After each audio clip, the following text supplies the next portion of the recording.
Opa, como vai? Tudo bem com vocês?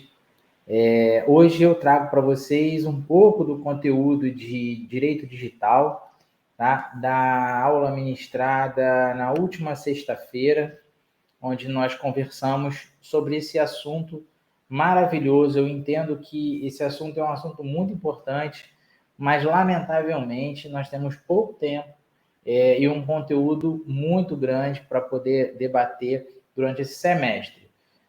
Vamos tentar focar mais nessa questão importante, né, dessa evolução do direito com a parte tecnológica, né, que é o direito digital. A nossa proposta de hoje para conversar nessa primeira aula é a influência da tecnologia no direito.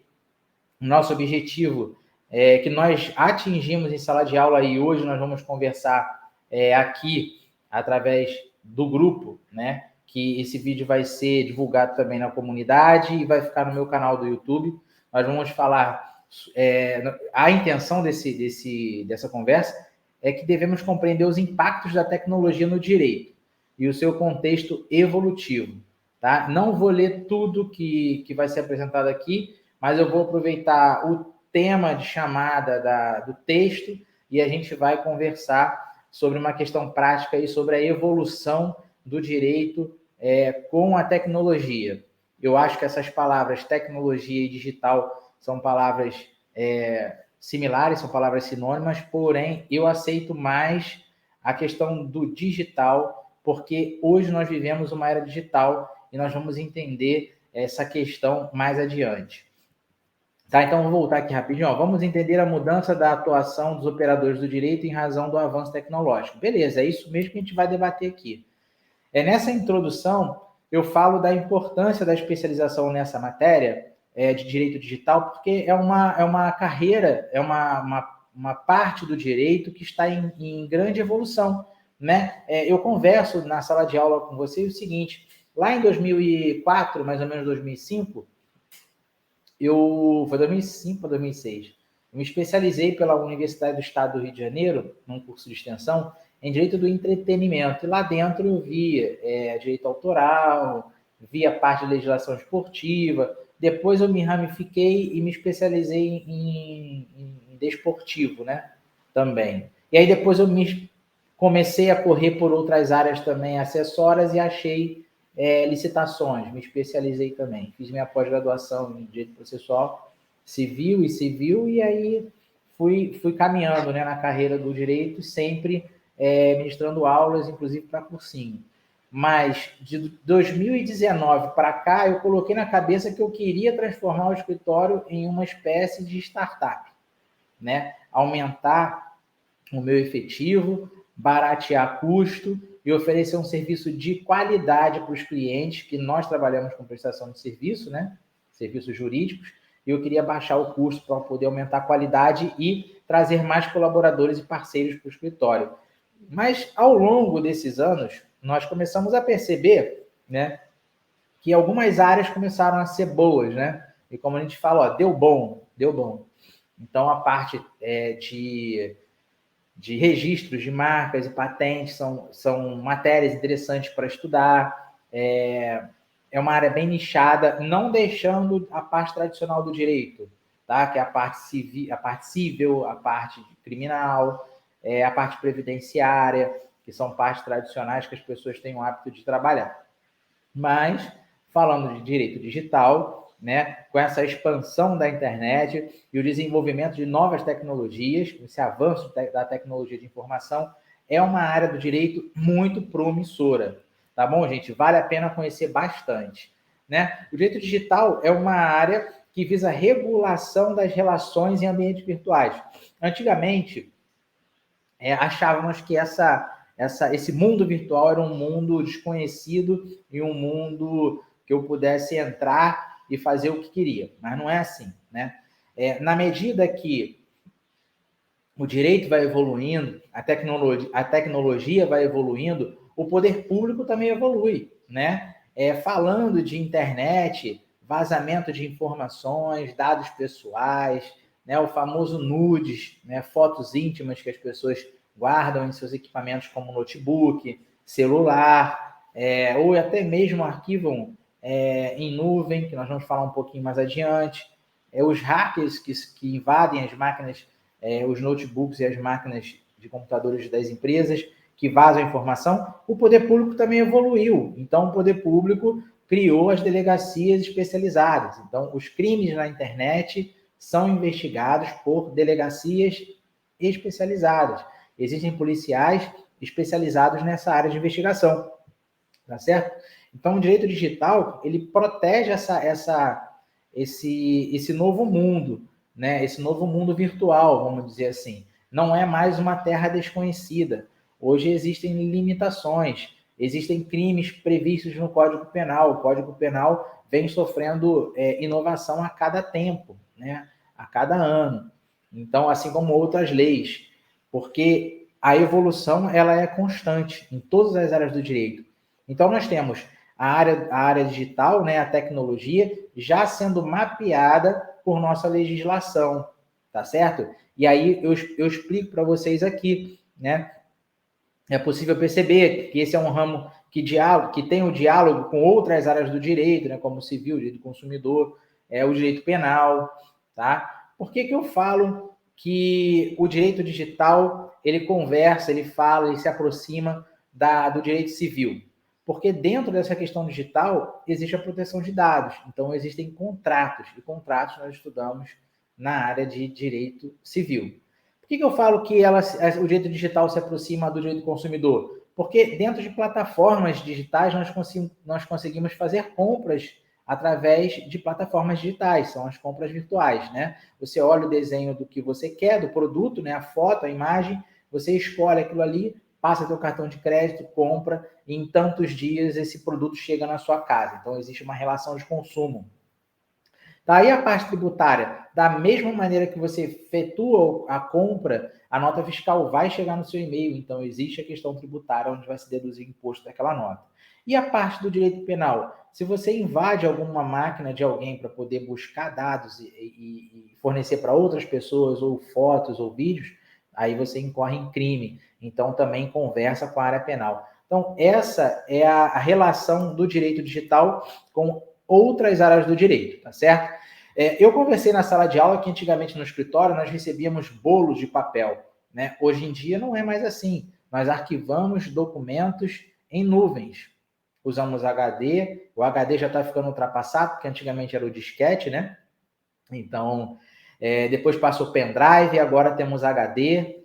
O ideal começa já com 1 tera ou 2 teras de capacidade de memória para armazenamento de dados, e a gente começa a falar essa linguagem ao longo do tempo, na medida do avanço tecnológico, e a gente consegue já conhecer palavras novas, né? Muitos escritórios trabalham com, por exemplo, está bem ali embaixo em azul, ó, com o Dropbox. Eu tenho uma parceria com o escritório do Rio de Janeiro que eu trabalho com o Dropbox. Eu subo informações lá, né? Outros com o Google Drive. Aqui no escritório a gente trabalha com o Google Drive. Então, armazenamento de dados através de nuvem, tá? Essa foi a evolução. Antigamente não era assim. Nós tínhamos uma sala com arquivo, então os papéis iam todos para lá. Ficava uma pessoa na entrada da sala para receber a papelada, tirar a xerox e botar na pasta. Receber o processo, tirar a xerox e botar na pasta. Meu trabalho de estagiário era carregar processo de cima para baixo, com um carrinho de mão e tirando xerox e arquivando na pasta. Hoje em dia já não é mais assim, tá certo? Essa é a evolução tecnológica do direito. Tá? É a inovação, é o direito digital. As conferências virtuais, tá?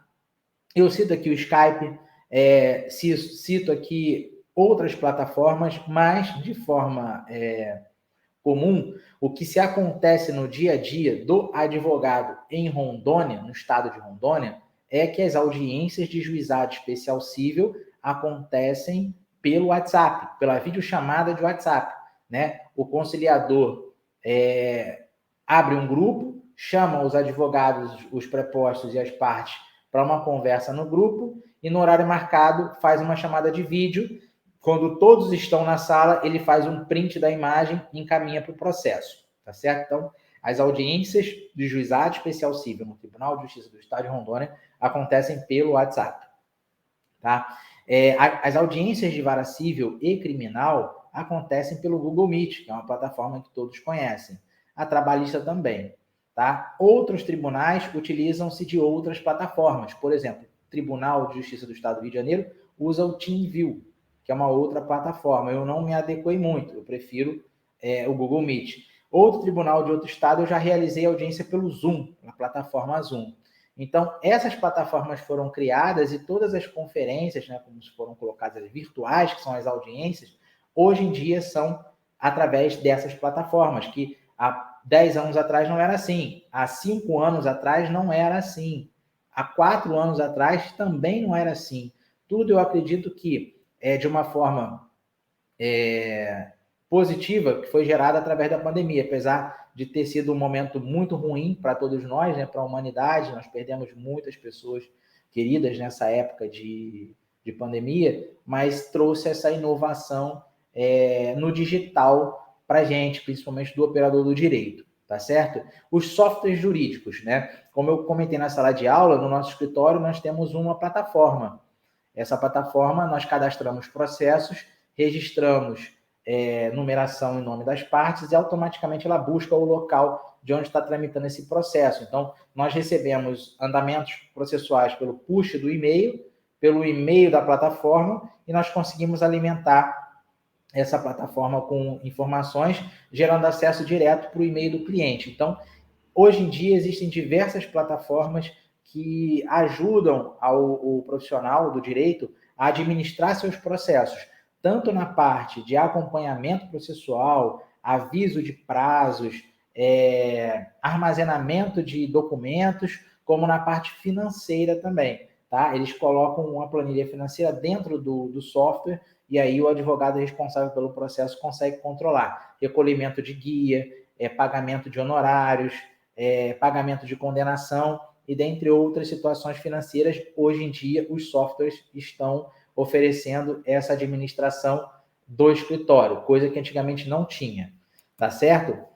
Os sistemas dos tribunais, eu fiz questão de citar aqui que o CNJ determinou, onde todos os tribunais que adotassem um sistema PJE, ou melhor, PJE. Se você está no Rio de Janeiro assistindo esse vídeo, nós costumamos falar PJE. E aí, fora do Rio de Janeiro, PJE, tá certo?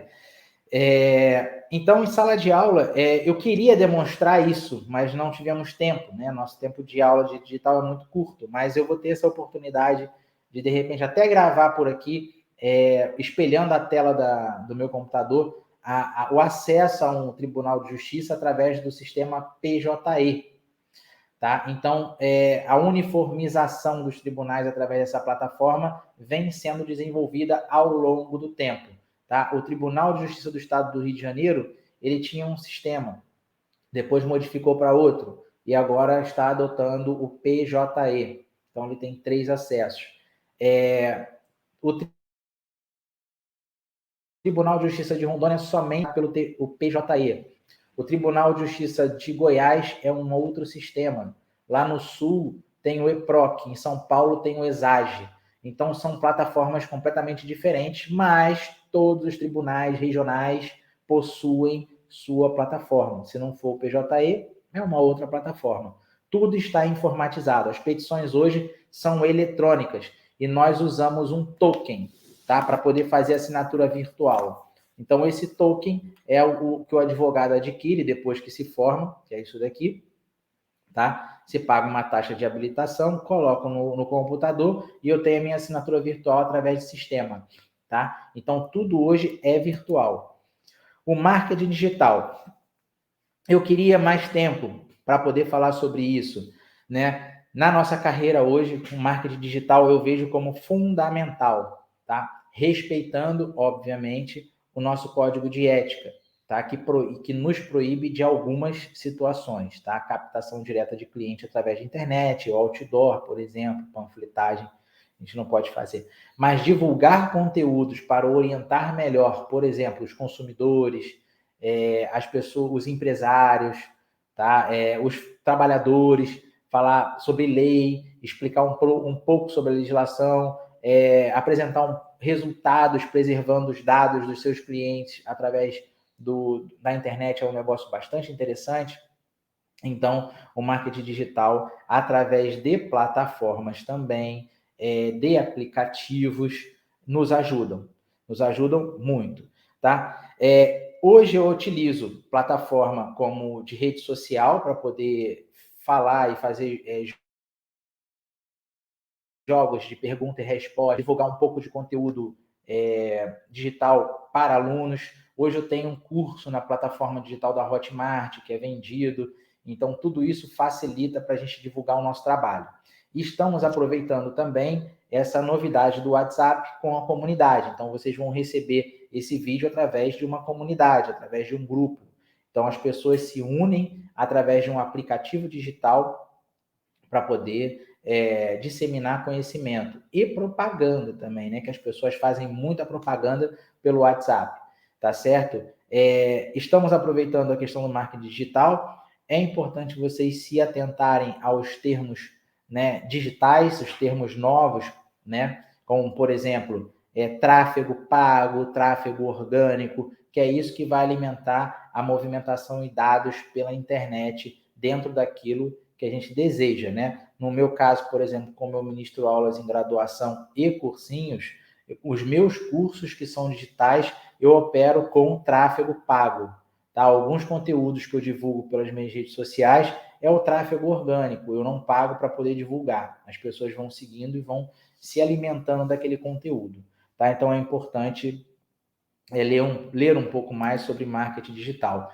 A legislação ela vem sofrendo alterações ao longo do tempo com essa nova área de direito digital, tá? Hoje nós vamos conversar, hoje não, né, nessa data, mas hoje em dia e nas próximas aulas eu vou destacar alguns artigos importantes do Código Penal e também da Lei Geral de Proteção de Dados que nós iremos conversar e tratar sobre a questão de emparelhamento com o Código Penal e como vamos operacionalizar isso nesse momento que nós vivemos do digital. Um aluno perguntou para mim, professor, não sei o nome dele, sinto muito, cara, se você estiver vendo esse vídeo aí, na próxima aula tu me diz seu nome ou então eu te pergunto na próxima sexta. Foi uma pergunta muito interessante. Você acha que no futuro o direito pode ser estudado EAD? Na minha opinião, eu acredito que sim. O que não poderia ser EAD seria a prática jurídica, tá? Porque lá você teria que ter o contato prático com o cliente, conversar e entender melhor o que está acontecendo. Mas também se a faculdade, as faculdades, né, eu não digo especificamente uma, tiver de uma estrutura virtual, eu também acredito que seria uma situação muito interessante, até pela velocidade de informações, né? Por exemplo, hoje aqui estou no meu escritório, hoje é domingo, estou com uma câmera acoplada no meu notebook, tenho uma iluminação aqui e tenho o equipamento de som pequeno, bem pequeno, mas que eu consigo chegar até vocês e consigo fazer reuniões. Eu realizo reuniões e atendimento online. Então, eu acredito que EAD é possível. Eu falei até, inclusive, que numa época de 2007 ou 2008, eu não me lembro o ano, era uma febre de cursos via satélite, né? Então, os cursos iam se adaptando, montavam salas, o professor entrava lá com o microfone e gravava a aula e uma pessoa editava o vídeo e transmitia via satélite para um aluno, uma turma, longe daquele estado. Eu já fiz isso no Rio de Janeiro, então transmitia para a região Nordeste, por exemplo. Hoje já não é assim. Hoje você não precisa sair de casa e ir para o curso para assistir a aula com outras pessoas, com o professor virtual. Hoje em dia você de casa assiste, né? Antigamente não era assim, era uma sala onde pessoas se reuniam, descia um aparelho e projetava pelo data show para transmitir o professor com a aula gravada ou ao vivo em outro estado, que é a transmissão via satélite. Tá certo? Então, a legislação, depois dessa época, né, entrando aí na mais ou menos 2020, 2019, 2020, veio sofrendo alterações com relação aos dados. Então, isso a gente vai trabalhar ao longo desse período, tá? Vantagem do alinhamento entre o direito digital. Total. Eu entendo que o direito teve muita vantagem com esse alinhamento do digital, por isso que nós temos aí uma matéria de direito digital. Eu acho que essa matéria era direito de tecnologia, né? Mas essa questão do sinônimo fica melhor para mim, né? Uma opinião particular. O digital, porque tudo hoje é digital. Hoje você compra no digital, você vende no digital, você passa mensagem pelo digital, tudo é digital. O WhatsApp está na nossa mão, no nosso celular, a gente consegue fazer tudo. Comprar e vender e divulgar conteúdo. Tá certo? Então, o direito também. Hoje em dia, vocês não carregam tanto peso. Vocês baixam o código, o código no celular, chega em sala de aula, abre o celular e lê os artigos, né? Eu hoje não preciso andar com muito livro. Eu posso chegar numa sala de aula com o meu celular, pego uma caneta e passo o conteúdo no quadro. Eu posso acompanhar pelo celular. Tá certo? Então, o direito ganhou muito com o digital, tá? Eu fecho essa conclusão da aula dizendo o seguinte: ó, a evolução da tecnologia finalmente atingiu o direito brasileiro. E assim houve um alinhamento onde agora o advogado, principalmente profissional liberal, está escrito errado ali, não necessita se deslocar até os tribunais para realizar as audiências, que os tribunais já se organizaram com a evolução tecnológica. De fato, pessoal, de fato. Tá? Hoje eu não faço, eu não venho mais ao escritório de terno e gravata como eu vinha naquela época antes do digital. Eu não vinha.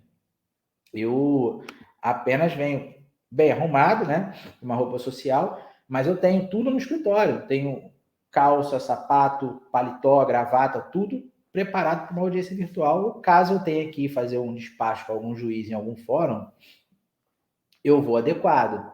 Uma reunião, eu me adequo. Então, hoje em dia, os tribunais não estão recebendo tantos advogados como recebiam antigamente. E uma coisa muito interessante, falando do digital, mas trazendo para um lado mais prático, né? Eu andei reparando, antes de eu mudar de estado, que, por exemplo, lá no Rio de Janeiro, a maioria dos escritórios de advocacia eram no centro da cidade. Eram no centro da cidade, próximo ao Tribunal de Justiça, né? Quem atua na parte estadual, perto do Tribunal de Justiça do Estado. Quem atua na área trabalhista, perto do TRT. E assim você tinha diversas salas em prédios comerciais lá. Na medida que eu viajava para outros estados, eu percebi que os escritórios eram em casas e eram nos bairros, tá? Eu não sei se isso tem a ver com o volume de processos. Isso antes do digital, falando antes do digital, tá? E como o centro da cidade do Rio de Janeiro estava ficando muito abarrotado com questão de deslocamento, onde você levava 2 horas e meia para chegar no centro da cidade, os escritórios começavam a a sair do centro, dos grandes centros, e ir para os bairros. Então havia uma fuga desses escritórios para os bairros. E aí tudo mais caro, combustível mais caro, os advogados optavam em ficar próximo de suas casas. E eu começava a ficar analisando essa migração, né? Vamos falar em migração, né? Essa migração para os bairros. E o centro da cidade começou a ficar mais vazio. Entrando na era tecnológica, já em 2019, 20, os tribunais já estavam informatizados, antes da pandemia, já estava tudo informatizado. De 2015 para cá, tudo já estava informatizado. Eu precisei do token a partir de 2014, eu acho, 2013, não me lembro. Mas 2015 já estava tudo informatizado. Então, de 2015 para 2020 começou essa movimentação de escritórios. Hoje em dia, o advogado já trabalha em casa. Ele não precisa ter uma sala comercial, né? Eu tenho uma sala comercial, mas também não me preocupo muito com deslocamento, porque minha sala comercial é perto da minha casa. E eu uso todo o aparato digital aqui. Então, a tecnologia me ajudou muito, porque eu tenho clientes com processo em Goiás, tenho clientes com processos em Brasília, tenho clientes com processo no Rio de Janeiro, tenho clientes com processo no Amazonas. Em diversos estados eu tenho processo, eu acompanho daqui, né, de Porto Velho, o município de Porto Velho. Então, tudo isso ajudou, sim. O direito digital é uma área muito promissora para quem quiser se especializar. Identifiquei alguns alunos na nossa turma que já tem muita presença no digital, principalmente no Instagram, e o caminho é esse. Então, siga esse caminho, que quando se formar, a sua chance de conseguir fechar bons clientes é muito alta, tá? E não vai sair perdido como muitos alunos saíram, e como eu também saí quando eu me formei. Tá? A minha sorte é que quando eu saí da faculdade, eu entrei, já estava num grande escritório, então eu estava mais atuante na área civil. Eu estava um pouco perdido que área eu escolheria, mas eu já estava atuante na área civil, ali eu fiquei. E aí me especializei em processo civil, e aí fui pegando essas áreas do direito que são mais individuais e inovadoras, como entretenimento, esporte e licitações. Tá? Então, foque no digital. Digital é uma área bem bacana, vocês vão gostar. Tá? Então, a nossa conversa se encerra por aqui. Nós fiz aí um breve resumo do que conversamos em sala de aula na última sexta-feira. Falamos um pouquinho de marketing digital, falamos dos softwares, do armazenamento de dados, de processos, tá? Falamos dos sistemas dos tribunais. Vamos ter a oportunidade de eu espelhar a tela aqui e falar um pouco do PJE para vocês, como é que protocola uma petição inicial, como é que se preenche informações do seu cliente, como se junta a petição. Eu posso fazer uma juntada de petição aqui, gravada para vocês verem, tá certo? Então é por aí. Ficamos então nessa. Hoje aqui é domingo, dia 26 de fevereiro. E até a próxima, galerinha. Espero que tenham gostado aí dessa revisão. Nessa pegada, uma vez por semana, com o pessoal do digital. Resumo no dia da prova. Então vai todo mundo ficar afiado e vamos terminar esse período aí com louvor, beleza? Um abraço e até a próxima a todos.